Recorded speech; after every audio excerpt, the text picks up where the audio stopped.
Qu'est-ce qu'en 2011, vous serez plus aimable avec les journalistes? Avec la personne des journalistes, je l'ai toujours été. Je pense qu'il n'y a pas une personne censée dans ce pays qui est d'accord pour qu'on fasse des prières dans la rue. À commencer par les musulmans eux-mêmes, qui respectent le Coran, qui interdit de faire des prières autrement que propres, après ses ablutions, et dans un endroit propre. Et donc Jean-Luc Mélenchon dit que ça ne devrait pas être autorisé. Attendez, non mais, monsieur Aziza, pas tout de suite les provoque. D'abord le fond. Mais il nous reste 3 minutes. Il vous reste 3 minutes, et ben vous irez vous faire voir. Il se lève de notre entretien et tombe sur une étudiante en journalisme qui prenait des notes pendant notre interview. Mais pourquoi? Il n'arrive pas à le savoir. Vous êtes étudiante en quoi? Qu'est-ce que ça veut dire, ces façons de faire? Comme je ne suis pas intéressante, vous êtes qui pour me parler comme ça? Vous m'agressez? D'accord, c'est bon, j'ai compris.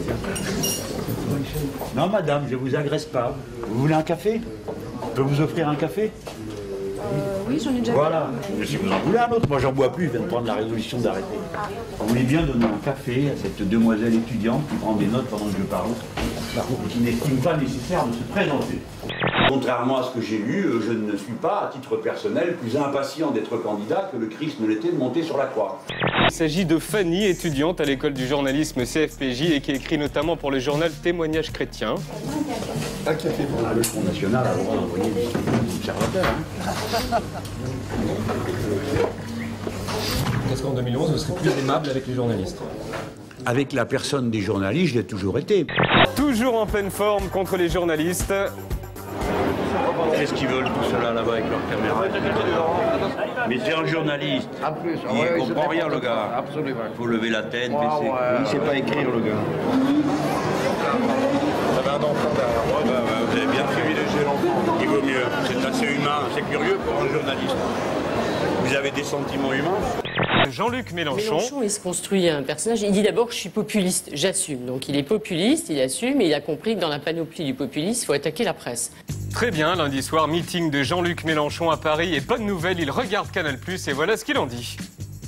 Là-dessus, voilà que j'entends 3 perruches sur Canal+, et leur métronome qui s'en prenait à moi. Est-ce que vous avez passé une bonne soirée? Non, c'est la noblesse de l'entre-soi, les belles personnes qui se croient drôles, et qui commencent par un discours offensant. Je repars avec la haine au croc. Et votre prix alors, vous allez en faire quoi? Fiche complètement, je vais jeter le papier et récupérer le cadran. L'une est assez sotte pour montrer une dédicace que je lui avais envoyée, avec un peu d'humour, mais elle n'en a aucun. Et voilà que les vaches sacrées sont toujours troublées dans leur rumination si on leur donne des choses qui les contrarient. Madame Ferrari dit « il n'y a ni idée ni programme ». On n'est pas obligé de lire. Je suis d'accord, il n'y a pas de page de coloriage dans mon livre. Par exemple, lorsque l'on a Frédéric Mitterrand, que je déteste à tout point de vue, parce qu'il n'est là que parce qu'il s'appelle Mitterrand. C'est quand c'est un de mes amis? Attends, je vais te faire le coup. Bien, mais je n'aime pas. Et pourquoi vous détestez Frédéric Mitterrand? Qu'est-ce qu'il vous a fait? Il m'a fait qu'il n'est là que parce qu'il s'appelle Mitterrand. C'est une raison pour le détester. Honte. Oui, c'est une raison suffisante. Je ne le connais pas, mais ça me suffit pour le détester. Voilà. Commencez par parler comme ça, par condamner ses mauvaises manières, et après je verrai si j'ai envie de subir l'admonestation de monsieur Apathy qui me somme de condamner ceci et cela en fonction de ses lubies anticommunistes. In cauda venenum. Dans la queue, le venin. C'est ça, merci, dans la queue, le venin. Merci beaucoup. C'est une formule latine qui dit in coda venenum. J'ai fait du latin. Vous connaissez aussi? J'ai fait du latin. Je ne suis pas complètement analphabète. Mais vous savez, il y a plein de gens qui n'ont pas fait, qui ne sont pas analphabètes. Il ne faut pas être prétentieux, monsieur Denisot. Non, mais je ne suis pas prétentieux, je vous réponds parce que vous méprisez un peu de temps en temps aussi.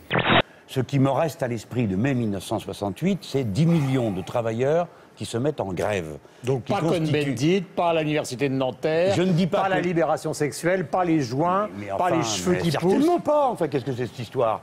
Je n'ai rien vu de tout ça, moi. Vous n'avez pas fumé le moindre joint? Non. J'en ai bénéficié. Non, c'est comme ça. Ça peut peut-être vous surprendre. Vous avez tort, hein, non, j'ai pas tort. Guillaume. Vous avez vu le sondage Louis Harris qui met Marine au 2e tour? Ouais. Ça vous inquiète? Non, c'est complètement bidon. C'est pas un sondage, c'est une boîte qui dit aux gens si vous voulez répondre à nos questions, on vous donnera un cadeau.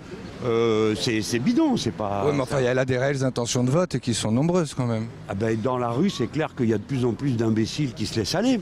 Quand l'autre dit que je n'ai ni idée ni programme pour un homme qui a écrit 11 livres et dont la voisine tient un livre à la main qui précisément est le croquis d'un programme, ça non, c'est élégant, c'est spirituel. Quand on me passe, qu'on me compare au président de la République chinoise, c'est pour me faire un compliment, j'en suis certain. Et qu'on m'attribue Mireille Mathieu comme épouse, je sais que c'est pour rire, ça c'est tellement drôle, hein, c'est tellement drôle. Mais du coup, pourquoi utiliser le même langage au fond? Vous pourriez justement ne pas être à ce niveau-là. Eh ben, j'ai choisi de faire comme ça, et si ça vous plaît pas, vous pouvez aller vous faire voir. D'accord? Voilà. Ne perdez pas de vue une chose, c'est qu'à côté de tout cela, il y a nous, le front de gauche, des gens sérieux, calmes, qui sont les protagonistes. En tout cas. Oui, bien sûr, c'est moi qui le dis, c'est pas vous qui allez le dire, non, c'est moi qui suis interrogé, donc je vous réponds. Vous n'êtes pas toujours très calme, c'est pour ça que je dis ça. Ah, d'accord. Ben, c'est une impression que vous avez, je sais toujours où je vais. Monsieur Demorand, j'ai été élu 2 fois conseiller général, pas vous, d'accord? Ah non, mais ça, je suis d'accord. Oui, oui. Deuxièmement, j'ai été élu député européen dans la grande circonscription du Sud-Ouest, où personne n'était élu jusque-là avant moi du Front de gauche. Et j'ai recueilli 275 000 voix sur la liste que je menais. C'est-à-dire que pour élire un homme comme moi, c'est l'équivalent de 5 députés nationaux. Alors remballez vos grands airs de mépris à l'égard des élus du peuple. Ne pointez pas du doigt, vous, s'il vous plaît, Jean-Luc Mélenchon. Par exemple, cet hiver, moi j'aurais autre chose à proposer que de constater qu'il fait froid. Je vous montre du doigt parce que vous passez les bornes. Oui, non, c'est bon, on connaît. Dernière question. On connaît quoi, s'il vous plaît? On connaît la chanson. Est-ce qu'en 2012... Vous n'avez pas le droit de me parler comme ça. Est-ce qu'en 2012, vous m'impressionnez pas parce que vous êtes derrière votre micro. Pas du tout, mais moi non plus. Alors parlez-moi poliment. Mais je vous parle très poliment. Je suis un élu du peuple et je l'ai été élu au suffrage direct. Formidable. À moins que vous décidiez que les élus du suffrage indirect que sont les sénateurs, vous les méprisez. Parce que le problème, c'est qu'elles sont dans les bois, les Mais j'en ai rien à faire. Si vous voulez me parler de ça, vous allez trouver quelqu'un d'autre, d'accord? Avec moi, vous parlez de choses sérieuses. Dignitas et gravitas, hein, la maxime romaine.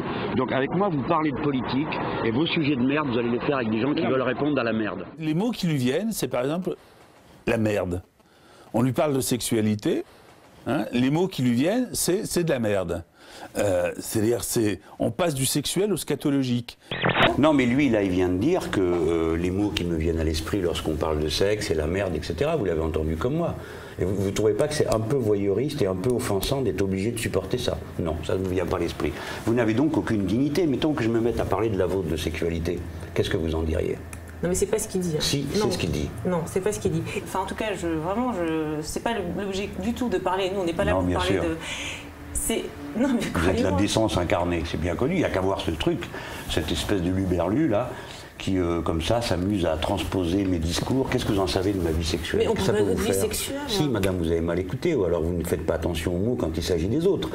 Jean-Luc Mélenchon est-il en forme? Qu'est-ce que c'est? Votre badge nominatif. Je ne veux pas le mettre. Ouais, il y a une petite photo. Quelle photo? Non, je ne veux pas. C'est lesquels ceux-là? Ah, J'ai mis le cahier. non, je m'en fous du cahier. Qu'est-ce qu'il y a à votre avis incarné? Je sais pas, d'ailleurs, je m'en fous. Il est en forme. Et oui, justement, sur l'Europe. Eh bien, on va revenir après sur le programme. Oh, mais vous pouvez finir une phrase. Une phrase, parce que nos amis attendent. Allez donc, au diable. Voilà, allez au diable, tant mieux.